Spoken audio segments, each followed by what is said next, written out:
बिस्मिल्लाहिर्रहमानिर्रहीम। अस्सलाम वालेकुम। बहुत ज़्यादा दोस्तों की फरमाइश और उन्होंने बहुत ज़्यादा मैसेज हैं जी कि आप नॉर्वे और स्वीडन का आपस में कंपैरिजन करें कि इन दोनों मुल्कों में से कौन सा मुल्क रहने काम करने के लिए, इमिग्रेशन के लिए, तनख्वाह के लिहाज से, टूरिज़म के लिहाज से कौन सा मुल्क अच्छा है, ताकि उनके जहन में एक आइडिया हो कि हम कहाँ पे जाना है और क्या करने जाना है।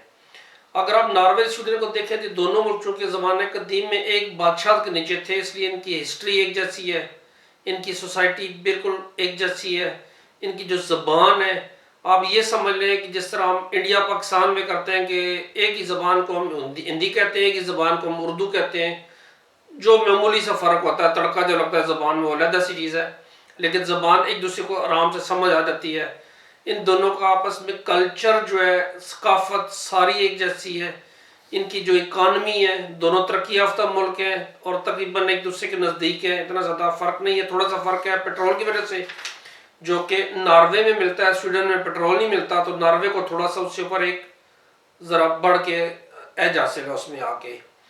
अगर आप जीडीपी की बात करें, ग्रॉस डोमेस्टिक प्रोडक्शन की, तो स्वीडन की 517 बिलियन है और नॉर्वे की 392, नॉर्वे की कम है। लेकिन चूँकि स्वीडन की आबादी जो है वो नॉर्वे की आबादी से दुगना ज़्यादा है, इसलिए जो जीडीपी पर कैपिटल होती है फी का आमदनी जो वो 52,000 है, जबकि नॉर्वे में 73,000 है, 73K है उसकी। अगर आप देखें इनकी इकानमी के ऊपर कर्जा किस मुल्क के ऊपर कितना है, तो जो स्वीडन है उसके ऊपर 222 बिलियन का कर्जा है, जबकि नॉर्वे के ऊपर कोई कर्जा नहीं है, उनके पास 1,000 बिलियन सरप्लस पड़ा हुआ है जो उनके फिलहाल किसी काम का नहीं है। खैर ये चीज़ें टेक्निकल चीज़ें थोड़ी सी, अपने असली मौजू की तरफ आते हैं।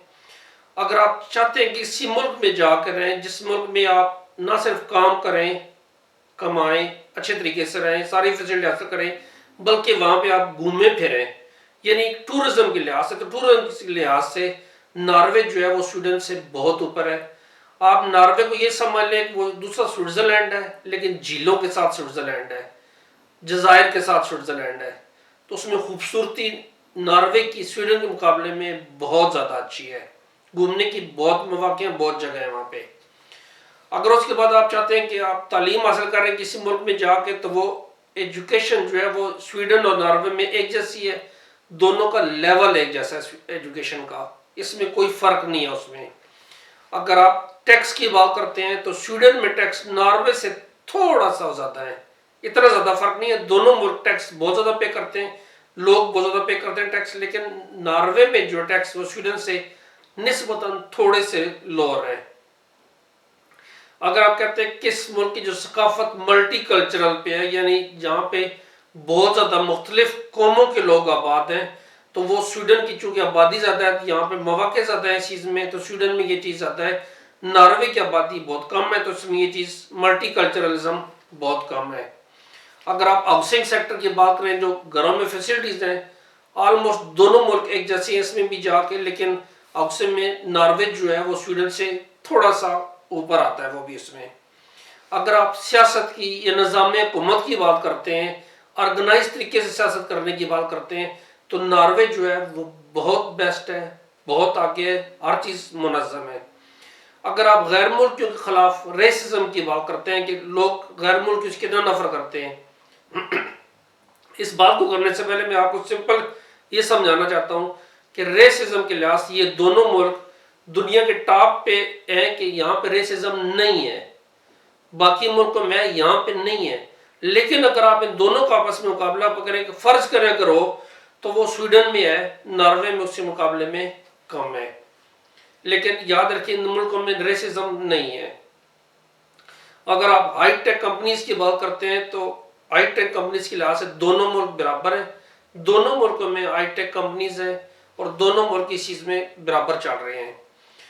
अगर आप फ्री एजुकेशन, मुफ्त तालीम की बात करते हैं, तो मुफ्त तालीम जो है वो दोनों कंट्रीज में, यहाँ पे सारे बच्चे आराम से मुफ्त तालीम हासिल कर रहे हैं। अगर आप मौसम की बात करें, तो मौसम जो नॉर्वे में है वो स्वीडन से सख्त है। यहाँ नॉर्वे में लंबी रातें हैं, सर्दियों में सर्दी सख्त है और अंधेरा बहुत ज़्यादा है सर्दियों में, और ये चीज़ आदमी को थोड़ा सा डिप्रेस कर सकती है। اگر آپ تنہائی کی بات کرتے ہیں تو تنہا جو ہے وہ ناروے میں سویڈن سے 1.5 گنا زیادہ ہے. اگر ایک آدمی سویڈن کے اندر 2000 تنہا لے رہا ہے تو ڈالر کی بات کروں میں تو وہ ناروے کے اندر وہ 3000 اسی کام کے وہ لے سکتا ہے. اس کے علاوہ کچھ ایسے سیکٹر ہیں ناروے کے اندر جس طرح فشنگ ہو گئی, مچھلی کا کام ہو گیا, تو مچھلی میں صاف کرنے سے لے کے مچھلی پکڑنے تک ٹرالرز کے اندر, اس میں تنہائیوں کی دنیا میں بہت آگے ہیں, بہت زیادہ تنہائیاں اس کی, لیکن وہ کام بہت زیادہ ٹف آتا ہے اس میں. اگر آپ ایکسپینسز کی بات کرتے ہیں, اخراجات کے تنہائی تو ناروے میں زیادہ ہے, لیکن مہنگائی اخراجات وہ بھی ناروے میں زیادہ ہے. ہر چیز ناروے میں 1.5 گنا زیادہ مہنگی ہے, کیونکہ وہ نیچے والے ملکوں سے کافی دور اوپر ہے, تو آنے جانے کے اخراجات کی وجہ سے جو بیسک ضروریات کی چیزیں ہیں وہ ناروے میں وہ بھی مہنگی آتی ہیں. اس لیے اگر آپ دیکھیں کہ آپ کما تو 1.5 گنا زیادہ رہے ہیں, لیکن آپ خرچہ بھی اتنا ہی کر رہے ہیں. لیکن اگر ہم پاکستانی انڈین جو ہے وہ کیا کرتے ہیں کہ اپنے اخراجات کو کنٹرول کرتے ہیں, تو وہ کنٹرول کریں تو اس میں بچت کر سکتے ہیں آپ جا کے. اگر آپ چاہتے ہیں کہ اس ملک میں جو ملک اعلیٰ ترقی یافتہ ٹیکنالوجی کے لحاظ سے, کمپیوٹر ٹیکنالوجی کے لحاظ سے کون سا ملک ہے, تو یہ دونوں ملک ایک لیول پہ ہیں. دونوں ملکوں میں پیپرز پہ کام کم ہے, کمپیوٹرز پہ کام زیادہ ہے ہر چیز پہ جا کے. جو سب سے پہلی جو سب سے آخری چیز ہے جو سب سے امپارٹنٹ ہے وہ امیگریشن کے بارے میں, کہ دونوں ملکوں کے امیگریشن کے رولز کیسے ہیں. تو اس میں ہم 2 چیزیں لیتے ہیں. جو باہر سے آنے والے لوگ ہیں اس میں سویڈن آسان ہے, ناروے مشکل ہے. جو یورپی یونین کے اندر سے آنے والے ہیں, اگر تو آپ کے پاس لانگ ٹرمز پیپرز ہے کسی یورپین ملک کے, آپ پاس یورپی یونین کا پاسپورٹ نہیں ہے, تو آپ اس لانگ ٹرمز پیپرز کو سویڈن میں موو کرا سکتے ہیں, اس کو آپ ناروے میں سیٹل نہیں ہو سکتے. لیکن اگر آپ پاس یورپی یونین کی نیشنلٹی ہے, پاسپورٹ ہے, تو آپ ناروے میں بھی کام کر سکتے ہیں اور آپ سویڈن میں بھی جا کے کام کر سکتے ہیں. اس لیے لانگ ٹرمز پیپر کے لحاظ سے سویڈن, پاسپورٹ کے لحاظ سے ناروے. بیسیکلی اگر آپ دیکھیں تو ناروے میں تنہائیں زیادہ ہیں, ہاؤسنگ زیادہ ہے, اخراجات بھی زیادہ ہیں, لیکن فیسلٹیز بھی زیادہ ہیں. سویڈن میں اس سے کم ہے, لیکن اس کے مقابلے میں مہنگا بھی سویڈن اتنا زیادہ نہیں ہے.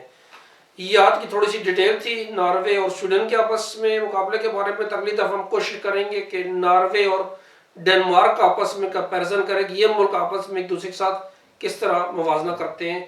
کیونکہ جو ڈنمارک ہے وہ بھی سویڈن سے بعض چیزوں میں آگے ہے, بعض چیزوں میں تھوڑا سا پیچھے, اور وہاں پہ بھی غیر ملکی بہت کام کرتے ہیں. میرے لیے دعا کیجیے گا, اپنا خیال رکھیے گا. اللہ حافظ, رب رکھا.